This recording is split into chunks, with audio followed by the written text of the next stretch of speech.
I've not seen such bravery.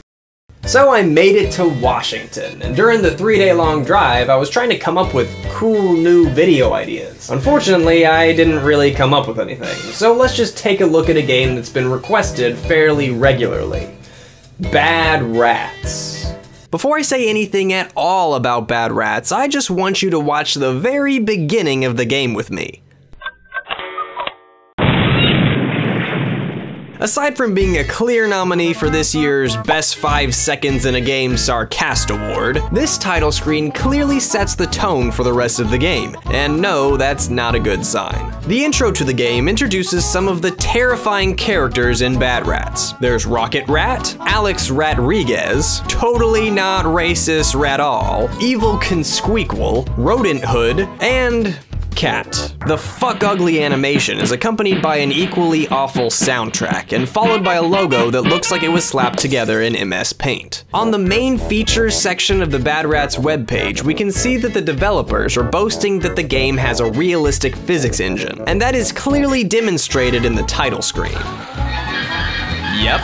Nothing wrong with this. This is exactly how umbrellas work. Now just lay down and go to sleep.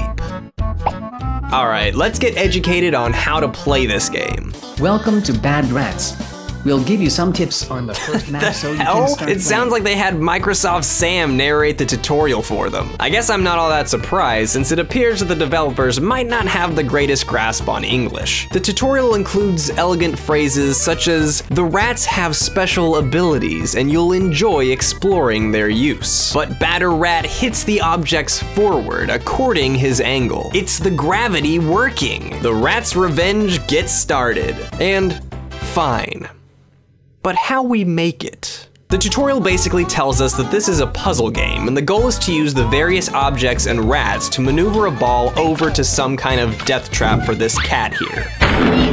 Oh, that's just lovely. Anyway, it's simple enough, right? Well, don't get too comfortable because there are much more to learn about how to play. The first level consists of a fairly easy puzzle, and I'm not saying that because I'm some kind of puzzle genius. I'm saying it because the answers to all of the puzzles are displayed by default. If you forget to uncheck this little box here at the beginning of each level, then you miss out on all the joy and excitement of discovering a solution on your own. Just kidding, this game doesn't have either of those.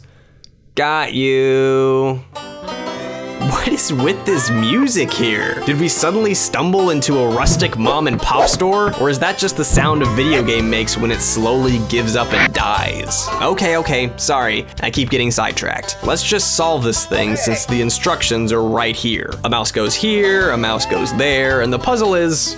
wait. That doesn't look right. You know, for a physics-based puzzle game, I'm having trouble actually finding the physics. Are they here? Nope. Are they here? Nope. Not here either. What do you say, Mom and Pop? Got any physics for me?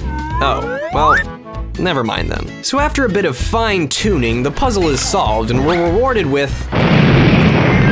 Okay, now I'm just starting to wonder how the budget was divided for this game. My guess is something like 10% to 3D models, 2% to title screen animations and physics, 6% to folksy country music, and the other 80% went to various cat death animations, coming to a grand total of $2 and a few Chuck E. Cheese tokens. So here's another puzzle. Once again, our goal is to hit the soccer ball against some kind of death device for the cat. In this puzzle, it's a giant microwave. Lovely. The lung rat here can blow the ball across the screen because he has super strong lungs from all the smoking he does. I'm going to use him, Rodriguez, and continue to pretend that this thing never existed. Alright, let's go over this real quick. The ball will be propelled this way, roll down to Rodriguez, who will hit it against the giant button. And go.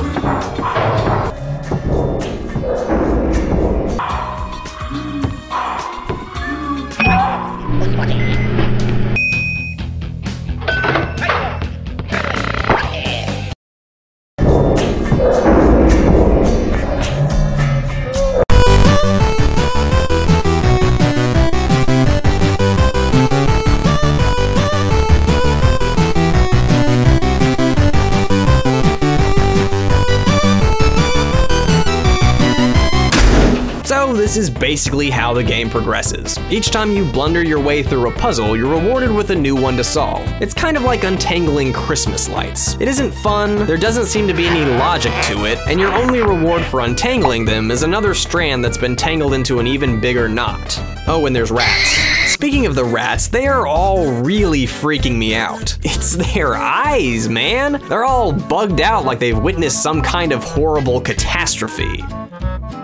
Ratastrophe. It really is almost unbelievable just how bad Bad Rats is. The game talks about how awesome the physics are, but even when you set up some items, hit play, then don't change anything and hit play again, the results aren't exactly the same. That's like if I gave you a word search and each time you circled a word, I jumbled up all the letters and was all, haha, sorry, Fanart is not a word, bitch. My guess is that the developers wanted to make a game like The Incredible Machine, which was a fantastic physics puzzle series. So they slapped together a few lines of codes, rendered some environments, and thought to themselves, what kind of animal should star in this game? Aha, rats. Because people love rats. There's no reason for you to buy Bad Rats for yourself. This is the kind of game you buy for your friend as a joke, then a few days later you realize it was a huge mistake because you could have held on to that $5 and eaten like a king off the dollar menu. It's basically a shitty Incredible Machine ripoff, and if you could just hold your horses for one goddamn second, you could buy the actual spiritual sequel of The Incredible Machine, which is being made by the original creator.